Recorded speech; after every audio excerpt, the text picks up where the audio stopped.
That was fantastic. Follow that. I can't. Okay. So, ladies and gentlemen, I'm delighted that you will join us today for the wedding of Brian and Samir, and it's great to see you all. For those of you I've met to meet, I am the FOB, father of the bride. And if I pause for a moment, you will see where Bryony gets her good look from. How about that, Linda?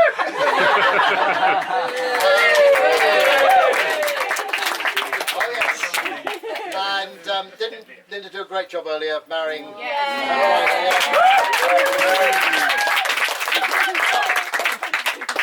And also, I don't know if you all know, but Linda actually made Bridie's dress. Yeah. And I discovered in doing that Linda knows a few more swear words than I think.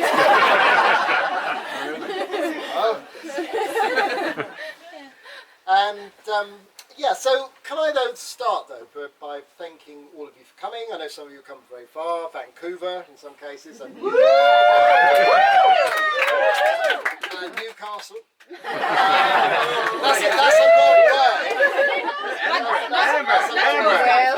long way.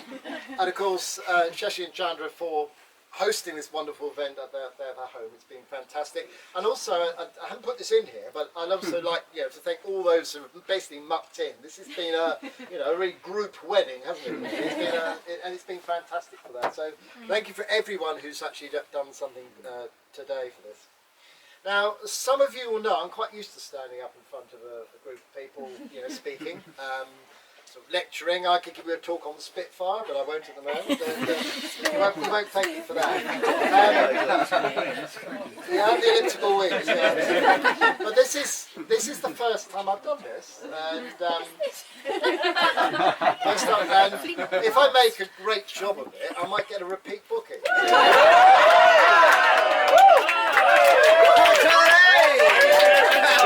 Good luck, Beth. Good luck, Beth.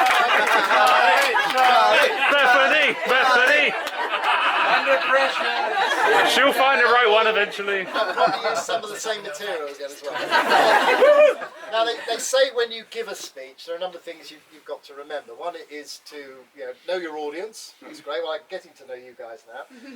The points you've got to hit. So what to include, and also the length of time that you've got. Because you don't want to outstay your welcome. And of course I've done some research into this, so what should go into a father of the bride speech, and also how long it should take. And you'll be very pleased to know that the experts recommend that 7 minutes is the so I'm going with the experts today. About the best father of the bride speech ever. And some of these have actually got hundreds of thousands of views. And so I've arranged tonight for this video this speech to be videoed. It will go on YouTube and it'll be monetised. And I reckon by this time next year I'll either be the video sensation or I'll have enough money for a bag of chips. Now, one of the main things you're supposed to do in a father of the bride speech is to big up the bride.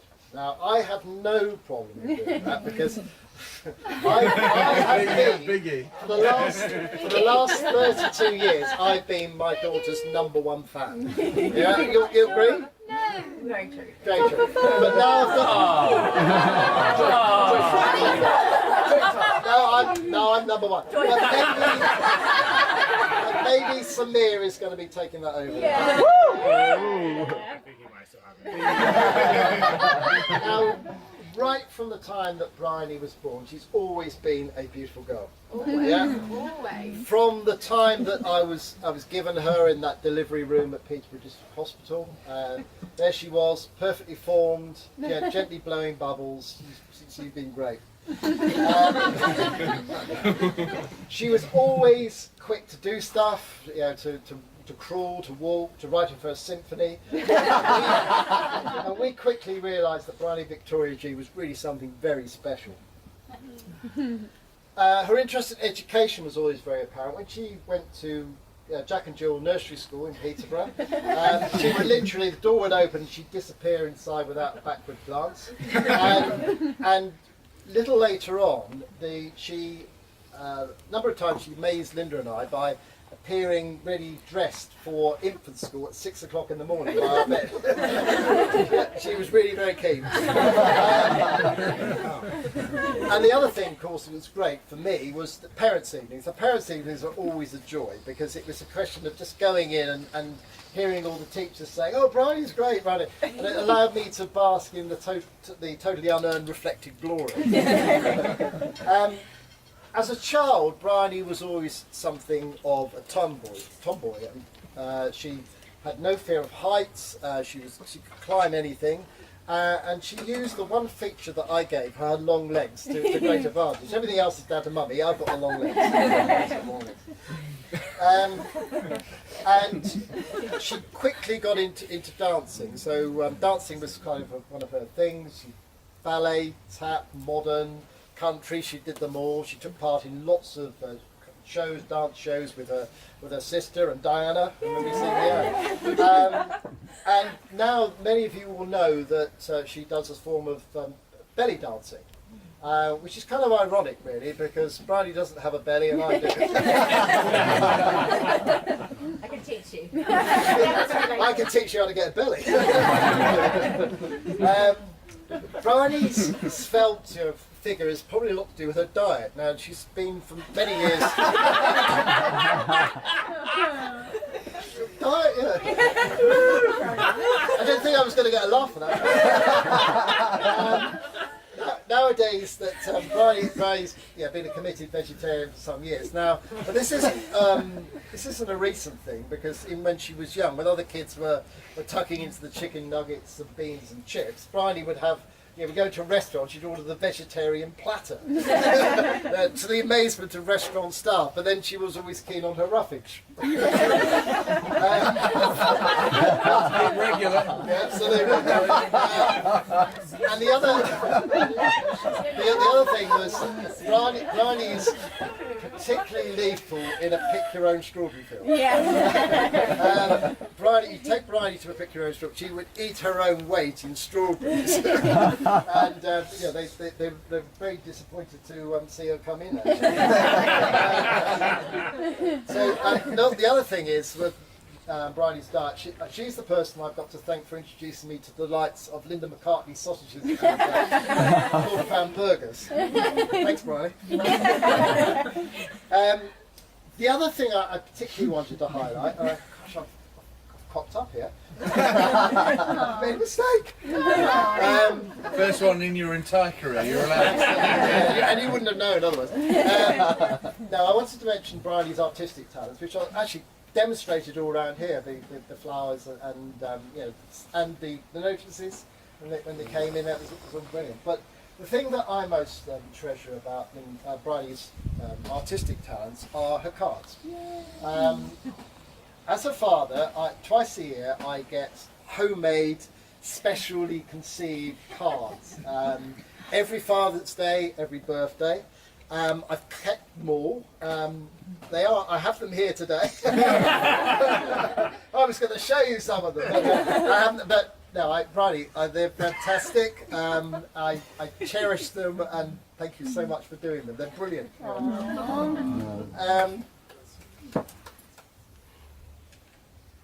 Yes.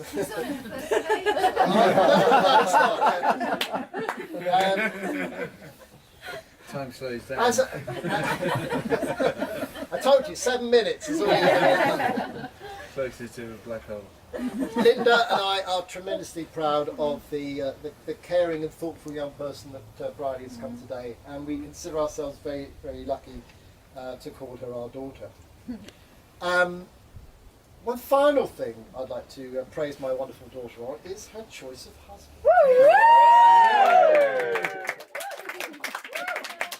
Now get this, Samir is talented, accomplished, handsome, and a real asset to any pub squiz thing.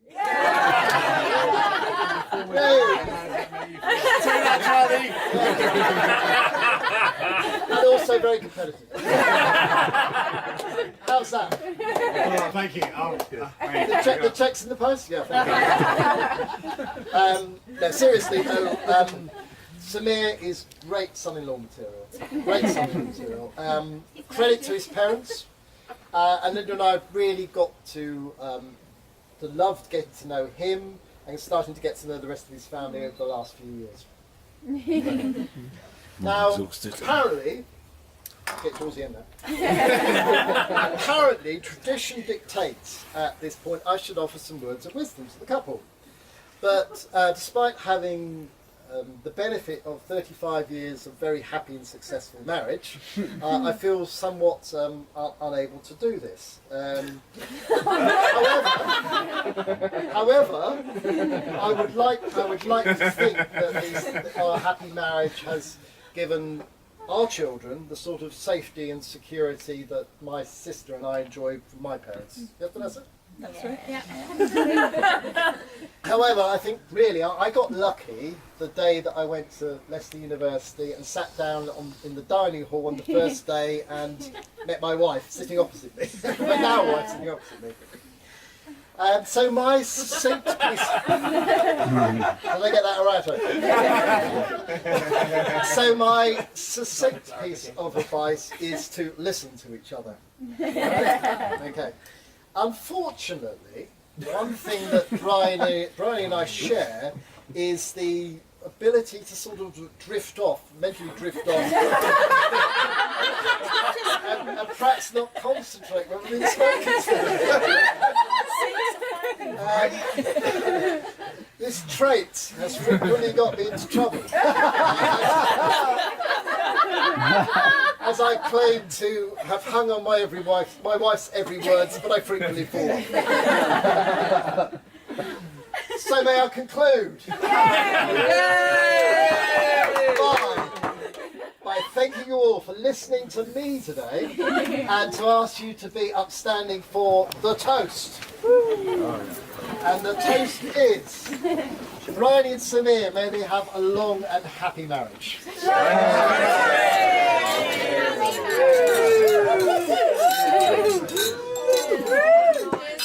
Thank you all.